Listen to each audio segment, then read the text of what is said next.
Assalamualaikum warahmatullahi wabarakatuh. Perkenalkan, nama saya Ahmad Haririn, NIM 2011-90032 dari kelas PAI 5A. Di sini saya akan membuat video glosarium yang saya ambil langsung dari buku kuliah akhlak dalam mata pelajaran Akidah Akhlak dengan dosen pembimbing Ibu Silviana Hidayati MPD. Yang pertama yaitu istiqomah. Istiqomah adalah sikap yang teguh dalam mempertahankan keimanan dan keislaman sekalipun menghadapi cobaan dan tantangan. Jadi dalam diri kita itu harus diamalkan atau ditanamkan sikap ini, karena diri kita ini akan terus teguh pendirian, tidak mudah digoyahkan dengan sesuatu seperti itu, sesuatu hal ya, seperti itu. Kemudian yang kedua itu yaitu adalah iffah. Iffah adalah memelihara diri dari segala bentuk yang dapat merendahkan, menjatuhkan, serta merusak diri kita. Jadi dengan sikap iffah ini kita akan senantiasa memelihara diri kita dari hal-hal yang dapat merusak kita. Contohnya seperti pergaulan bebas, misalnya kan. Nah, kita akan menjaga diri kita, tidak ikut minum-minuman, tidak ikut narkoba, tidak ikut mencuri dan lain-lain seperti itu. Kemudian yang ketiga yaitu muraqabah, mujahadah. Mujahadah yaitu mencurahkan segala kemampuan untuk melepaskan diri dari segala yang menghambat pendekatan diri terhadap Allah Subhanahu wa taala. Jadi kita sebagai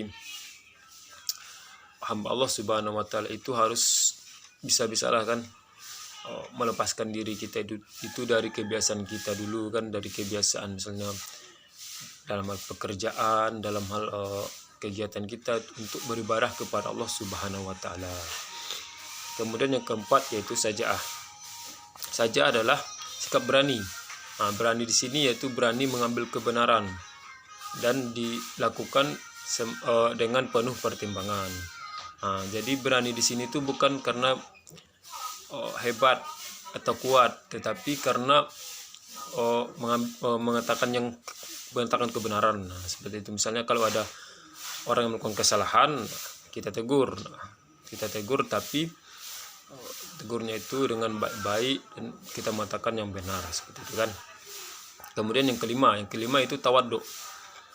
Tawadhu adalah sikap rendah hati, yaitu sikap yang tidak memandang diri lebih dari orang lain. Jadi kita menganggap bahwa derajat kita ini sama, walaupun misalnya kita ini seorang bos, seorang yang punya jabatan, tapi kita menganggap bahwa ini hanya sebuah titipan. Jadi kita itu merendah diri kita seperti itu, terhadap diri kita, terhadap orang lain, dan juga terhadap Allah Subhanahu wa taala sebagai hamba yang lemah. Kemudian yang keenam adalah malu. Malu yaitu sifat atau perasaan yang enggan melakukan sesuatu yang rendah ataupun tidak baik. Jadi sifat malu ini sebenarnya bisa diterapkan lah kan, karena kan malu itu ada yang mengatakan malu itu dibolehkan lah kan.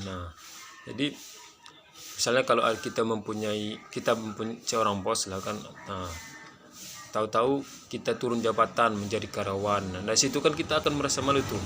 Yang dulunya kita seorang yang nyuruh, nah sekarang kita yang disuruh. Nah, jadi gitu ada perasaan malu di situ. Seperti itu mungkin. Kemudian yang ketujuh adalah sikap sabar. Nah, sikap sabar ini kita harus tanamkan dalam diri kita supaya kita itu senantiasa terjaga dan diridhoi oleh Allah Subhanahu wa taala. Karena dengan sikap sabar ini kita menahan rasa amarah kita, sehingga hati kita itu akan merasa tenang, tentram rasanya. Tidak ada rasa gelisah seperti itu.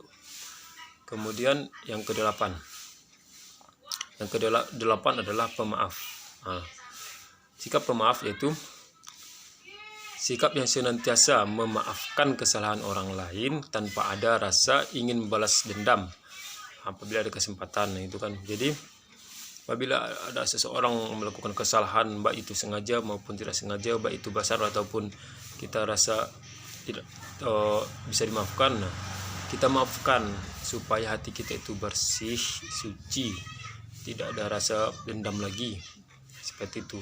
Dan memaafkan ini akan menimbulkan rasa persaudaraan di diri kita sendiri dan orang lain, seperti itu. Kemudian yang kesembilan yaitu dendam. Nah, kalau dendam ini lawan dari kata pemaaf, yaitu menahan rasa permusuhan dalam diri dan ingin membalas apabila ada kesempatan. Nah, kita tidak boleh mengamalkan yang namanya sikap dendam ini, karena akan menyakiti hati sekaligus juga menimbulkan permusuhan. Kalau kita dendam kepada satu orang misalnya kan, kita akan merasa bahwa kita harus melakukan sesuatu kepada orang itu, sehingga akan orang itu pun dendam kepada kita dan ujung-ujungnya kepada kita juga, akhirnya yang mengakibatkan mungkin permusuhan atau perkelahian, seperti itu. Kemudian yang ke-10 adalah mahar. Nah, mahar adalah pemberian wajib dari suami kepada istri, dengan catatan suami tidak boleh memanfaatkannya kecuali seizin dan sesukarela istri. Mahar ini biasanya itu diberikan suami itu ketika ingin menikahi seorang perempuan. Jadi suami itu tidak boleh menggunakan pemberiannya itu kecuali ada izin dari istrinya, seperti itu. Kemudian yang ke-11 adalah nafkah. Nafkah adalah menyediakan segala sesuatu keperluan istri, baik berupa rumah, pakaian, mobil, obat-obatan dan lain-lain. Nah, sesudah kita misalnya menikah, itu kita wajib untuk menafkahi istri kita. Nah, hasil dari nafkah kita itu kita belikan keperluan istri, misalnya rumah, pakaian, atau apa saja yang diperlukan oleh istri, seperti itu. Kemudian yang ke-12 adalah musyawarah. Musyawarah adalah suatu kepentingan yang harus dilakukan untuk menciptakan peraturan masyarakat dimanapun. Nah, jadi dengan musyawarah ini kita bisa mengembangkan pendapat kita tentang suatu hal, ya kan, yang mungkin kita rasa kurang setuju, seperti itu. Jadi pendapat kita itu bisa kita kemukakan, seperti itu. Kemudian yang ke-13 yaitu muraqabah. Muraqabah yaitu kesadaran seorang muslim bahwa dia itu senantiasa dalam pengawasan Allah Subhanahu wa taala. Jadi ketika kita melakukan sesuatu itu kita pertimbangkan dulu apakah ini baik atau tidak, karena semua hal yang kita lakukan itu diawasi oleh Allah Subhanahu wa taala. Walaupun kita itu bersembunyi atau mungkin kita di WC, itu Allah melihatnya, mengawasi kita, seperti itu. Kemudian ke-14. Yang ke-14 yaitu syukur. Syukur adalah ucapan terima kasih kepada si pemberi nikmat. Nah, karena atas nikmat yang telah dilakukannya. Jadi syukur ini itu kita harus bersyukur apabila ada nikmat yang diberikan oleh Allah Subhanahu wa taala kepada kita. Misalnya kita mendapatkan nilai yang bagus, kemudian kita terhindar dari musibah misalnya, kemudian kita mendapat pekerjaan yang layak, mendapat rumah yang layak. Kita itu harus bersyukur atas nikmat yang diberikan oleh Allah Subhanahu wa taala. Kemudian yang ke-15 yaitu khalwah. Khalwah yaitu berdua-duaan antara pria dan wanita yang tidak mempunyai hubungan suami istri dan tidak pula mahram, tanpa ada orang ketiga. Nah, ini kita harus hindarkan karena akan menimbulkan fitnah di masyarakat dan juga akan merendahkan harkat dan martabat diri kita, karena orang akan berpandangan lain kepada kita, bahwa akan selalu rendah lah kan pandangan orang tua kepada kita karena perbuatan itu. Seperti itu. Mungkin itulah yang dapat saya sampaikan. Apabila ada kesalahan saya mohon maaf.